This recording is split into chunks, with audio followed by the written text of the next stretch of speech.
y hablar de un tema que me parece fascinante, que son los efectos de los espacios, o sea, del medio ambiente, en la conducta de los niños. Y para eso hoy traigo a una invitada súper especial.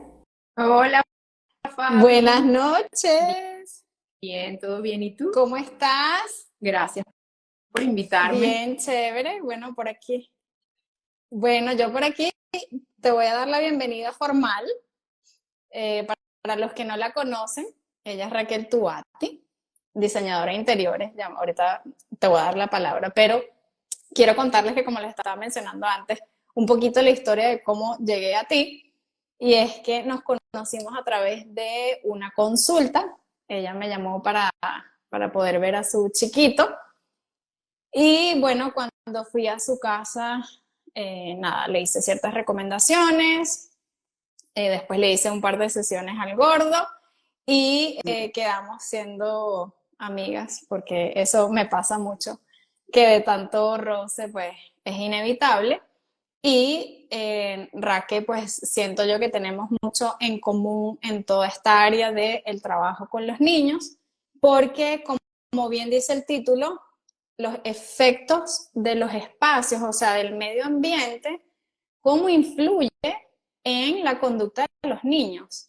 Entonces, con esto te quiero dar la bienvenida, Raque. Gracias por estar aquí, gracias por conectarte, que sabemos que esta hora con los chiquitines es No, un tanto complicada, pero gracias a nada, ti, gracias de aquí verdad estás. por tenerme en tu espacio. Para mí fascinante poder compartir tanto mi experiencia, mis conocimientos con la gente, para que muchas veces tenemos como ese miedito de que mi hijo tenga algún tipo de trastorno diagnóstico o algo y quizás claro, hay que evaluarlo primero con una terapista, quizás con un doctor, pero muchas veces el entorno afecta muchísimo el comportamiento y quizás solamente con eso y con un par quizás de herramientas externas, en verdad los niños pueden llegar a salir adelante.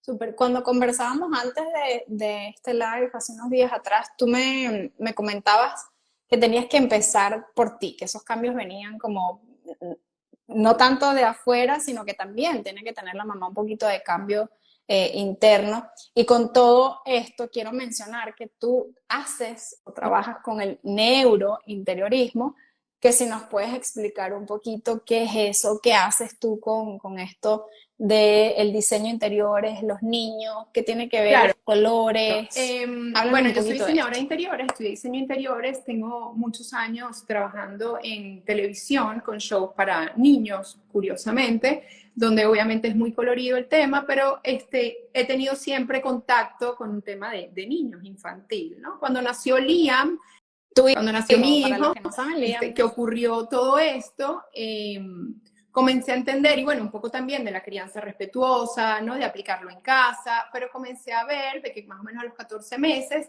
él tenía como ciertos retrasos y yo pues muy asustada, fui a los médicos, hasta que, bueno, los médicos me dijeron, mira, le hemos hecho los exámenes y él está normal. Ponlo en terapia ocupacional. También Liam fue un niño pandemia, o sea, nosotros realmente estábamos encerrados en la casa y yo mamá primeriza, mi pareja también mamá primeriza, no teníamos idea del estímulo necesario para un bebé para que saliera adelante.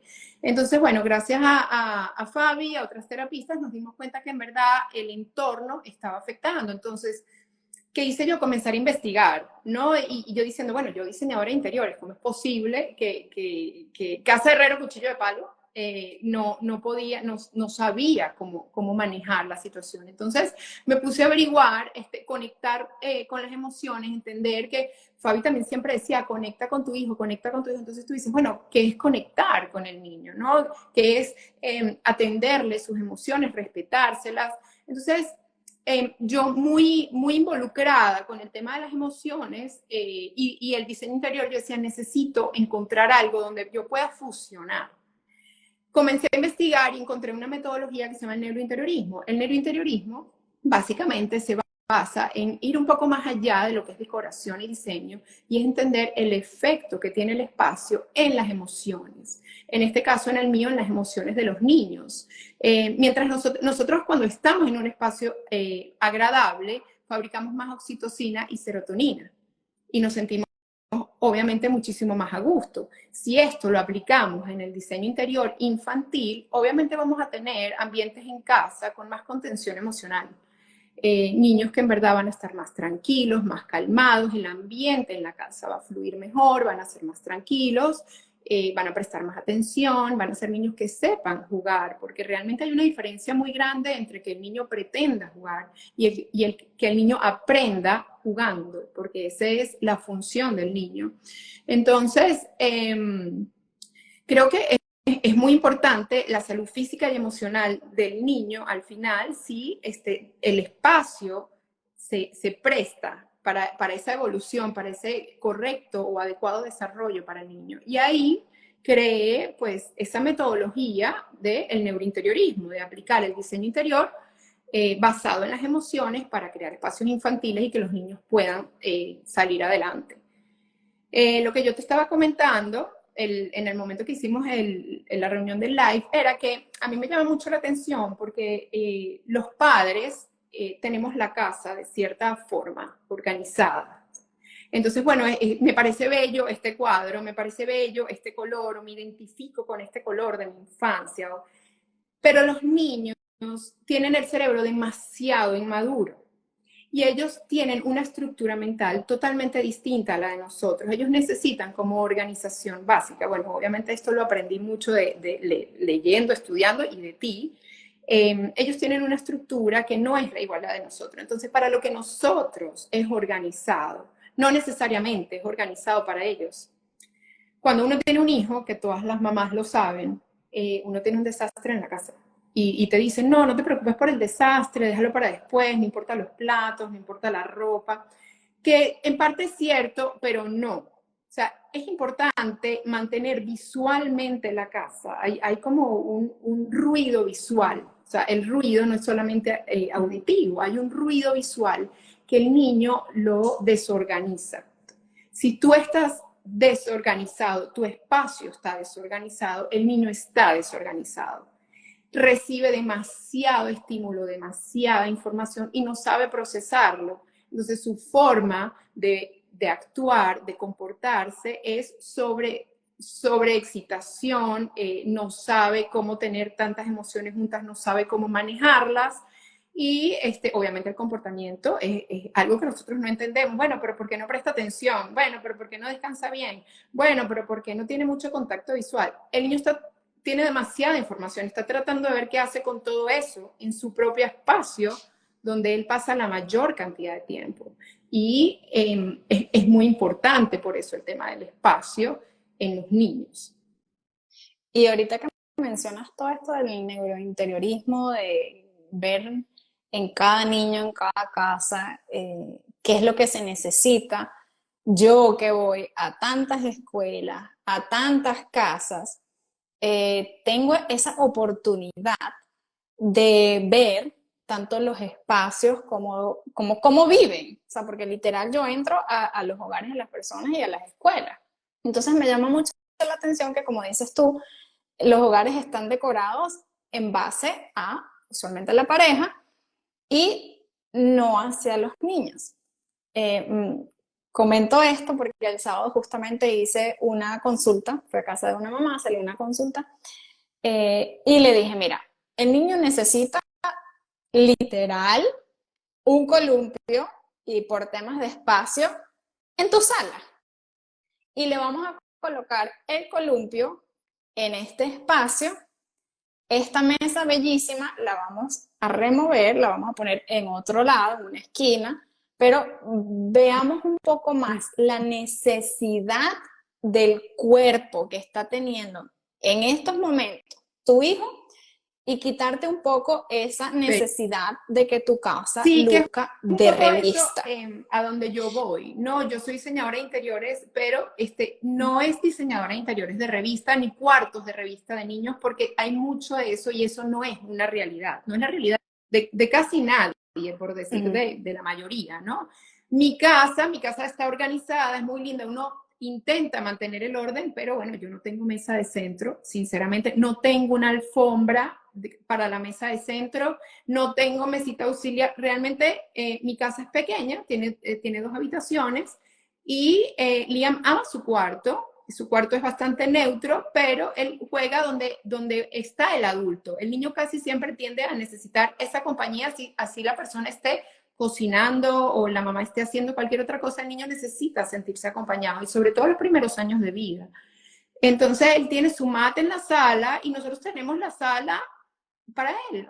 O sea, uno lo ve como que, bueno, es que no debe ser así, pero es que son cuántos años de la vida de uno le puede dedicar este espacio al niño para que realmente pueda incorporarse al hogar. O sea, y no es dejar al lado tus gustos, no es que es que ya no puedo tener esto porque al niño no le funciona, sino es tratar de fusionar, de entender de que el niño, por más que sea tu hijo, no es que uno hace también lo que quiere, es que uno tiene que darle la individualidad, el espacio, el respeto a cada persona, y la persona más cercana a nosotros, la persona que más amamos y que queremos que le vaya lo mejor posible, educarlo lo mejor posible, es nuestros hijos. Entonces no es solo un tema de educación, yo creo que uno le puede brindar valores y educación a los hijos, pero yo creo que tiene que ser a través, de verdad, de la conciencia emocional. Y yo siento que la única vía para que el niño logre conectar contigo, conectar con su entorno, conectar con su familia, para que él pueda aprender, pueda prestar atención, pueda ser individual, independiente y avanzar. Es importante que mencionas que obviamente ninguna de las casas de las madres, por lo general, no hablando aquí en términos generales, se encuentra ordenada, porque obviamente es difícil, termina siendo pues un ambiente de niños también, eh, pero es súper importante esta parte de la organización, como dices tú, de este ruido visual, que aunque las mamás que me están escuchando lo saben, aún sigo yendo a casas en las que todavía hay demasiados juguetes. Y los juguetes, yo no sé por qué las compañías de los juguetes obviamente los hacen con colores distintos, chillones, que afectan obviamente, como dices tú, esa parte interna del niño. Eh, y me cuesta como, ok, ¿qué pueden hacer? Porque siento yo, Raque, que es como que, ok, ¿por dónde puede empezar una mamá que quizás viven en espacios pequeños, así como el tuyo, y me dicen, bueno, pero es que mi sala y la cocina también es como que el área donde hacen la tarea, el área donde comemos, el área... Eso influye, cómo una mamá puede digamos, trabajar eso, como que, ay, sí, lo que pasa es que necesito una casa gigante No. para tener todo esto bellísimo, No, y la verdad no yo es siento que hay que eso. empezar por entender de que imagínate tú encerrada en un cuarto con un montón de colores. Los colores cumplen una función a nivel emocional.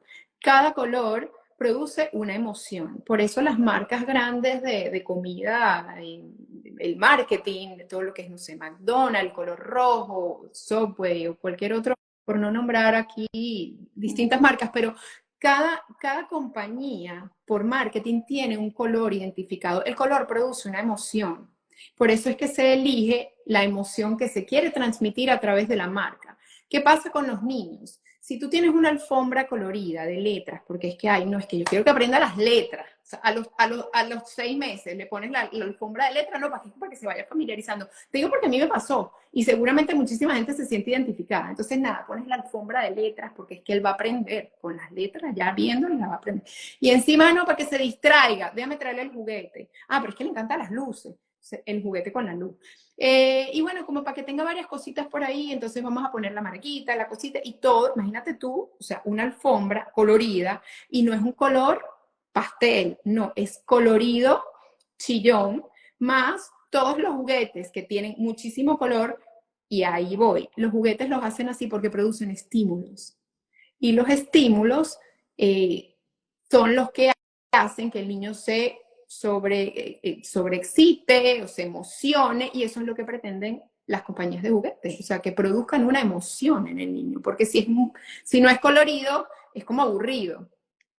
Los lugares de estos de donde Claro, tú vas, claro. los playgrounds, que son dentro de establecimientos, son tan coloridos también, ¿no? Porque para que te produzcan una emoción, sobreexcitación, qué emoción, vamos, y permanezcas y interactúes y eso, pero la realidad es que es chévere para los espacios externos, para cansar al niño, porque al final tú lo llevas a esos parques para cansarlo.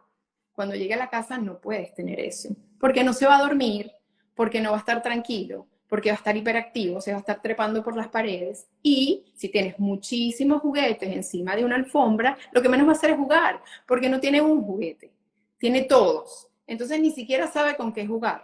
O sea, agarra, lo tira, agarra el Y eso, otro, lo tira. Y la función del juguete, sea cual sea, la función del juguete no se va a cumplir porque el niño no va a poder aprender a través de él. Obviamente yo también, y eso también lo aprendí contigo y estudiando, que es mejor no tener juguetes que tengan luces y que sean automáticos, porque la creatividad del niño disminuye. Es importante que el niño tenga juguetes donde él cree un mundo, donde tenga él que tener creatividad, ¿no? Si la luz o o que sea automático, o que camina solo, lo hace por él, el niño nunca va a tener esa creatividad y crearse ese mundo que al final es lo que lo va a llevar a aprender. claro, no, súper importante eso que mencionas, que no se queda, digamos, como que con un solo juguete y muchos padres, parte de esto es que mi hijo es súper inquieto, no se quiere quedar con una sola cosa al tiempo. Claro, porque es como cuando uno va a una tienda de zapatos y tienes muchas cosas para escoger y te cuesta mucho decidir cuál te quieres llevar. Entonces, parece mentira, pero nosotros también los adultos lo hacemos. Lo que pasa es que es muy difícil, creo yo, que como que empezar, como que, ok, ¿por dónde empiezo? ¿Y qué es lo que mi casa necesita? ¿Cuáles son estos espacios que mi casa necesita? ¿Cuáles son esos colores de la sábana, de la habitación? Pasa muchísimo que hay personas que les ponen a sus hijos un montón de peluches para dormir y Sí. eso influye en el sueño Sobre del todo niño. temáticos Entonces, también, ¿no? Que tienen demasiado color o son colores muy fuertes, no, pero es que les gusta, no sé, por ejemplo, carritos puede ser, porque se pueden encontrar opciones de bajo tono, colores pasteles, pero quizás superhéroes o cosas así. Si lo tienes en las paredes, si lo tienes en la ropa de cama, si lo tienes de juguete, si lo tienes el color de la silla, que, o sea, es demasiada información y es demasiado sobreestímulo. Es como ir a dormir a un lugar de comida rápida. O sea, no. Entonces, es muy importante los espacios donde se desenvuelve el niño, tenerlos con colores muy bajo tono, pasteles, sobre todo azules, grises, beige, color quizás verdecito, un rosadito pálido, no tienen por qué ser demasiado fuertes, ni tampoco una combinación extrema de color. Es muy importante. El color tú lo puedes usar para acentos, un cojín, un banderín, alguna sillita, pero el espacio debe ser completamente neutro. La alfombra, por empezar, que yo recomiendo sería una alfombra neutra, una gris, blanca, hay muchísimas opciones en el mercado. Yo siento que hay que guardar todos los juguetes y rotárselos, ¿no? También depende del gusto, de la edad del niño, quizás pues tratar de poner como tiempos, bueno, vamos a jugar ahorita con los trenes, después se acaba el tiempo, vamos a tratar de jugar con esto, pero guardar todo en cajas. Es importante tener un closet o algún armario o algún estante que esté destinado a guardar los juguetes y no tenerlos a la vista de él todo el tiempo. Es muy importante. Las cajas de los juguetes no pueden ser tampoco muy coloridas, ni fucsia, ni amarillo, ni esa combinación de colores. No, cajas blancas, cajas grises. Si necesitas que él tenga acceso a las cajas y él pueda determinar si quieres jugar con algo o no, las cajas pueden ser transparentes para que sepa lo que hay dentro. Y cajas que quizás no deba tener el tanto alcance porque son juguetes más pesados, se pueden poner más arriba, que sean color gris, neutro, blanco. Es un poco lo que yo recomiendo. he ido también a muchas casas en que sí, los juguetes están ordenados, están dentro de unas cestas, pero los juguetes son más grandes que la cesta y sobresalen las puntas y obviamente hay muchísimos colores. Claro, Igual, sigue importante siendo tener ruido visual, tapas, como porque dices sí, tú. hace mucho ruido. hacen mucho ruido y desorganizan al niño y los pone más inquietos y les cuesta enfocarse, les cuesta hacer ese contacto visual, entre otras cosas. Cuéntanos en dónde pueden contactarte. Pueden entrar en su página de Instagram, raquel.tuati, y ahí ven toda la información, pero si nos quieres decir por acá un poquito de qué Sí, trata bueno, estoy la haciendo asesoría. consultorías online, también hago consultorías presencial, pero eso ya es un poco más con un mensaje privado. Pueden encontrar el link en mi biografía y se van a la parte de consultorías. Ahí hay un link para agendar una cita online conmigo, donde, bueno, previamente voy a mandar un formulario para que me llenen todo lo que es las necesidades, las rutinas, los objetivos que tienen, si tienen fotos o videos de sus casas. Lo evaluamos juntos en la llamada. Voy a darles unos tips, unas herramientas, y luego les mando la grabación y la guía con todas las herramientas y los puntos que hemos hablado. Lo pueden encontrar eso en mi biografía. Cualquier cosa también me pueden mandar un mensaje privado por Instagram. Y bueno, eso. También ofrezco eso presencial, pero me pueden escribir. Súper. Sí, es súper importante, muy importante este tema visual, y yo se lo digo muchísimo a las personas, que es impresionante también a la hora de jugar, la diferencia de cuando a un niño tú le sacas una cosa al tiempo, por ejemplo, todas las piezas del rompecabezas, o una a la vez, o dos a la vez, porque hay niños que son súper No, sensibles a todas esas y áreas hablando de sensoriales, en eso, este caso la la visión. iluminación juega un papel Eh, vital, que es muy poco uh-huh. lo que se toca ese punto. En mi Instagram pueden ver muchísima información de los diferentes tipos de iluminación que necesita tener un espacio, ¿no? Pero es muy importante tener luz natural, abrir las ventanas, crear ambiente, que venga, que entre el sol, es muy importante. Tener luz en la casa es muy importante también. Pero yo siento que, bueno, eso lo podemos hablar en otro momento. Yo haré un live de eso, que hay 3 tipos de iluminación, y mucha gente tiene la idea de que la iluminación LED blanca es la más ahorrativa y es la que mejor funciona. No, no, cero. Es la que menos crea ambiente de hogar. O sea, cada temperatura de color tiene una función. En el hogar no se debe usar ese tipo de iluminación. Entonces yo siento que hay muchísimos factores que influyen el calor de hogar y cómo se mueven las emociones en la casa, ¿no? Y el efecto que produce todo, incluyendo la iluminación. Súper, miren qué lindo todo este tema de diseño interior, sumado con todo esto del neurointeriorismo, que tiene mucho que ver con esa parte de las emociones y cómo va en la parte individual diseñado pues tu casa sin necesidad de que sea de revista. Es muy importante aprender de todo esto que en verdad afecta tanto al niño como a nosotros también los adultos, que hay veces que hay espacios en los que uno entra y tú dices, uy, me siento como rara y como pesada. En las casas es importante tener luz entre neutra y cálida. O sea, cálida es el bombillito más amarillito, neutra está entre el amarillo y el blanco, pero para las casas en ninguna hora del día. Luz blanca, en ninguna hora del día. La luz más blanca, la que neutraliza la luz cálida, que es la amarilla, va a ser la luz solar. Para la noche, con luz cálida está perfecto, luz neutra. Es muy importante tenerle lamparitas de luz cálida a los niños, no lamparitas de 1000 colores, ponerlas en la noche para que duerma, no, cero. Eso es importantísimo para no sobreestimular al niño a la hora de dormir. Súper, súper. Así las personas que no la sigan, síganla, raquel.tuati, diseño de interiores y todo esto del neurointeriorismo con la parte de las emociones involucradas. Así que igual de todas formas, si a la gente le queda alguna duda, pueden escribirte a tu Instagram o al mío. Raquel, gracias por tu tiempo.